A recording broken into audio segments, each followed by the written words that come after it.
Hello, good week. Welcome. Motzei Shabbos Kodesh. There was Pasha Stoldes,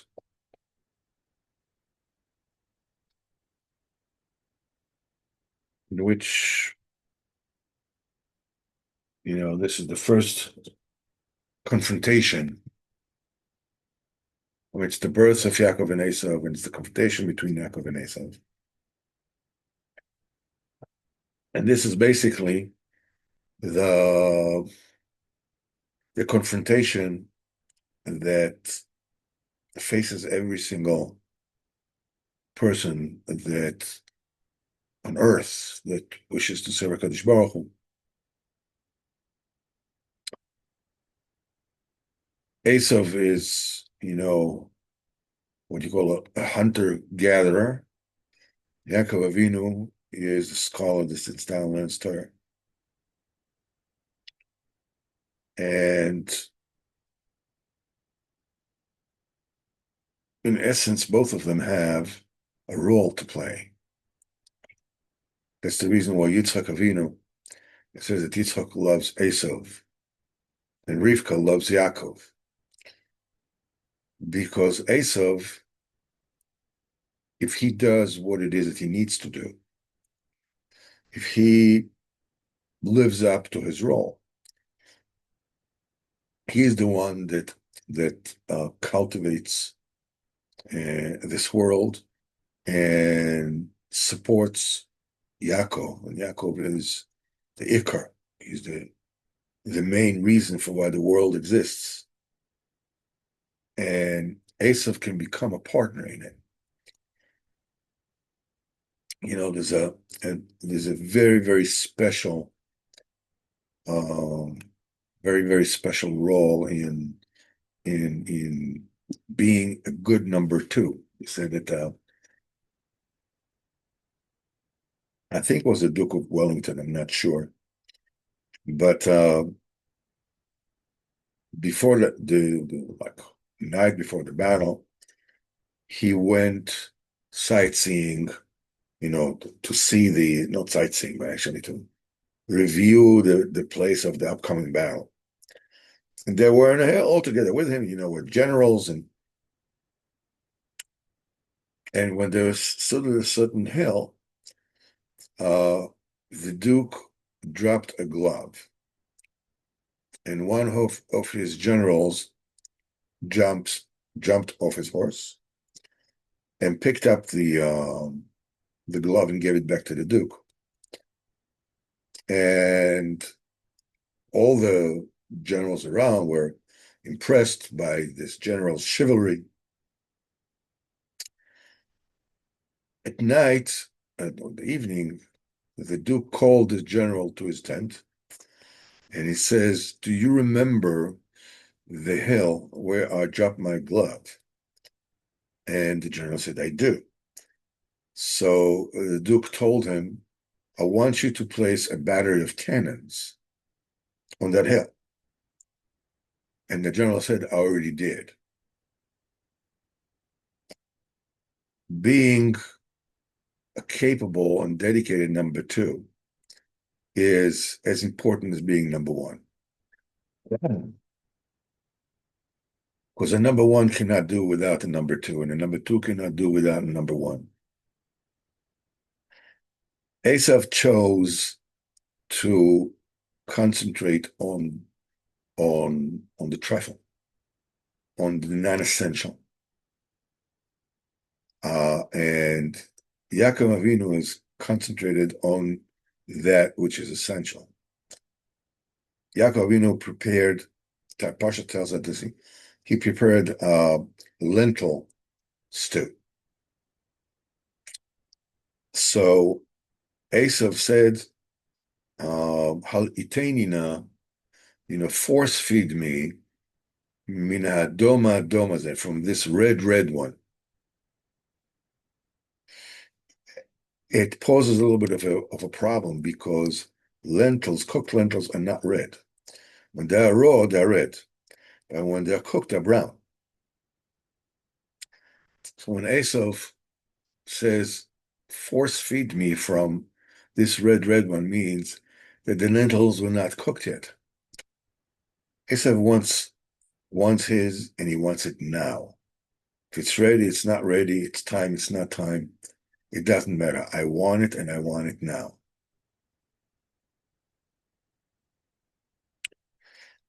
There's no bigger problem.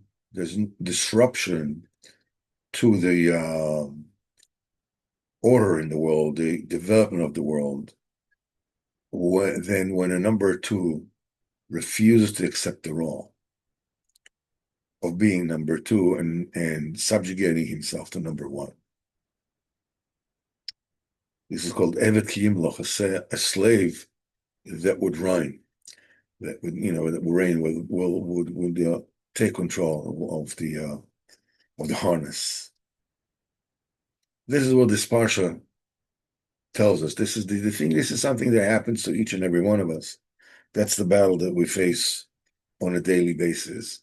We want to concentrate on the trifles and ignore the essence, because the trifles shines. It sparkles. It's fun. It's the mainstay. That is the hard thing to concentrate on. That's the main test of this world. And so, and we will say that, talking about the Baal Shem HaKadosh, he says it's a Kabbalah from the mouth of tzaddikim. It's good to mention Baal Shem HaKadosh every Motzei Shabbos Kodesh, and to speak of his praises and his conducts. And it says Gula for Tzlocha for the entire week, both in Gashmias and in spirit. This one of the Jew told one of the Hasidic rabbis that he's very scared of lightning and thunders. So this Rebbe told him that the Segula is to remember the Baal Shem HaKadosh with the name of his mother, Sarah, and his Talmud, the holy Pinchas from Koretz, and his mother's name was also Sarah Rachel Shendel. And this will ameliorate the fear. The same way that it's mesugal to mention the name of Eliyahu Hanavi Motzei Shabbos, it is a segula to mention the name of Rabbi Yisrael Baal Shem Tov ben Sarah. They both received Torah from Achia Sheleni.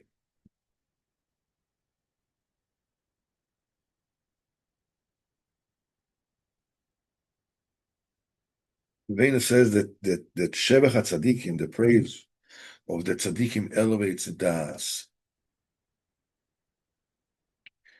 It takes you out of your the straits of your mind and elevates it, because whatever it is that you praise is whatever it is that you are actually pining for, what you're longing for, what you're open to. That's why they say that it's an Isser of Baal Techanim, to praise a Goy, because it opens you to receive some of his hashpah. It opens you to become more like him. That kind of admiration. And that's why it's a tremendous gula to speak about Gdolei Tzaddikim, the real Tzaddikim, and praise them. That opens up your mind. It opens up your how should I say it? The direction that your faculties are open to. And the more you believe in it, the more it fills you with everything that you need in order to be a Jew. The more you praise them, the more kesher you have with them. Baruch should help us, B'ezrat Hashem, will be zoichen to be miskashed with Baal Shem HaKadosh and all this tzaddikim ha'anovim, B'ezrat Hashem, and have a gewaldige week. Let's take a quick look at B'ezrat Hashem at the Sichos Haran for this week.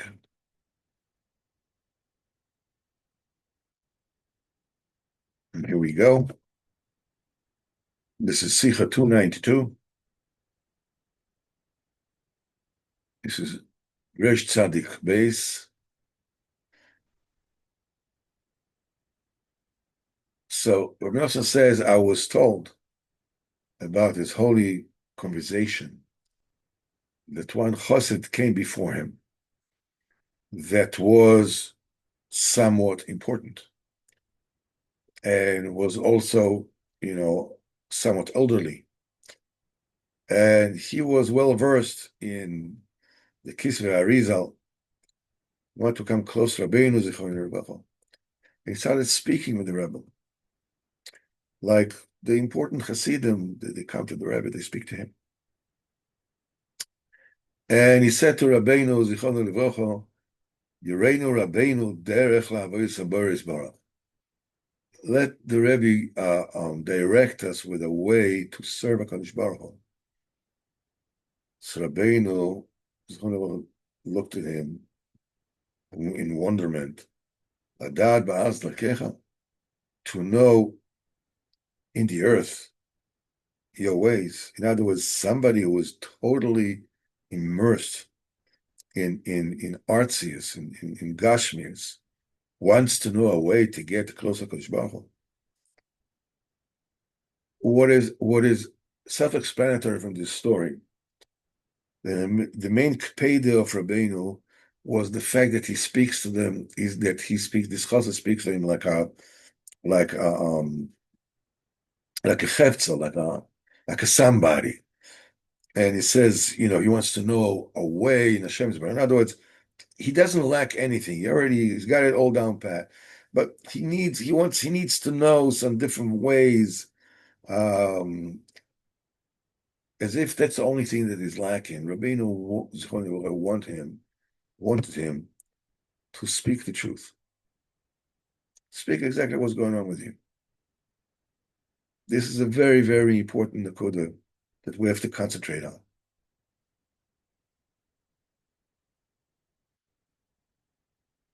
It's easy and very tempting to wear a mask. I mean, we're not young. And even people, that actually from usually the age 7, they get around age 7, this is when most people realize that the sun doesn't shine only for them. And the world doesn't necessarily have their best interest in mind at all times.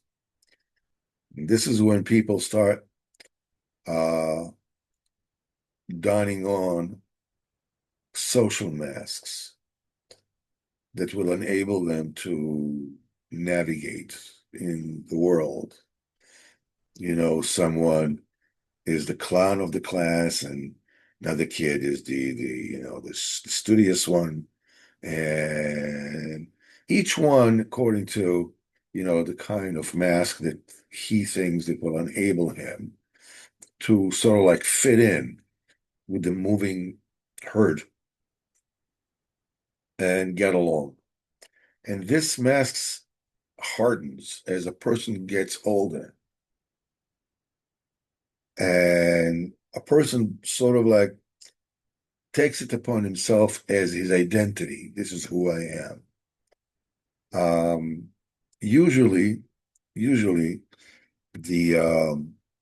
extent of the illusion of how much a person adopts the illusion as his own entity is commensurate with the amount of despair that a person has that, listen, I'm not going to make it to be who knows what anyhow. So I might as well, settle for whatever I can take, some kind of a social status, some kind of a title, some kind of a whatever it is. Rabbeinu says to be old is not good. He says it doesn't matter if you're an old tzaddik, Doesn't matter if you are old chassid. Being old, as we learn in Torah Samach, means starting now. Sorry, being young means that you're starting now. Everything is possible. You see, if a person has a wound on his arm, on his hand here, some kind of a wound, Now, if a person believes that this wound can heal, so he pushes up his sleeve so that it doesn't dirty up the wound, it doesn't infect it, and whatever it is, covers it up, whatever it is, does what's necessary. But if a person believes that this wound is here to stay, he's already tailoring his suits in a way that it covers up the wound. What do you want me to do? It's not going to pass anyhow. So I might as well just cover it up. When people are busy with cover up, when they lose hope that they can actually change and get close to Kodesh Baruch Hu, getting close to Kodesh Baruch Hu, which entails getting close to the tzaddik, means that you open it all up. In your own head, you know exactly what is bothering you. You know exactly what it is that is keeping you away from what it is that you need to do. If you believe that if you come close to the tzaddik and you serve HaKadosh Baruch Hu, you can make it, you can change, you can serve HaKadosh Baruch Hu and keep on learning, keep on growing, then you open it up, then you're talking truth. You're talking Turkey, you're talking exactly what's going on. But if you no longer believe that all is possible, it all becomes some kind of a game. And he says, show us, kind of thing. So don't do that. And he says, just don't do that. Don't do that. Just be honest, be open. Whatever it is that is in your mind, open it up to the tzaddik.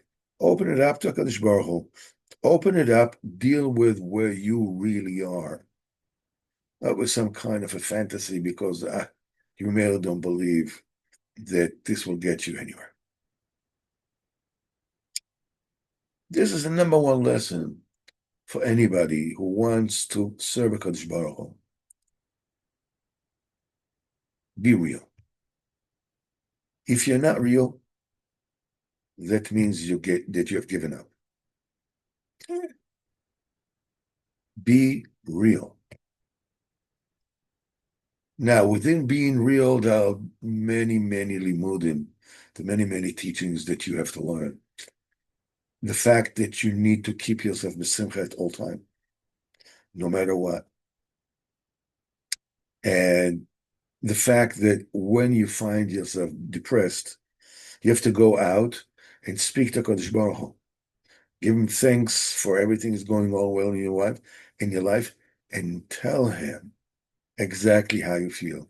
Ask him for whatever help you need. Listen, I'm down, I'm depressed. Maybe I'm not young anymore. Maybe I'm worried about what's going to be in this world or the next one. I don't know where I am and what's going to happen, what's going to be, what will happen with all the things that I did when I was young. What I'm going to do with that. I remember the first time I did this, the first time I did that, and what's going to be with that. Come to Kodesh Baruch Hu. Talk to him about that. Don't cover up. Don't come around, Mr. Grace, I'm already, I'm wearing this new shtimer, I'm wearing this, and that, whatever it is, and I'm like, don't do that.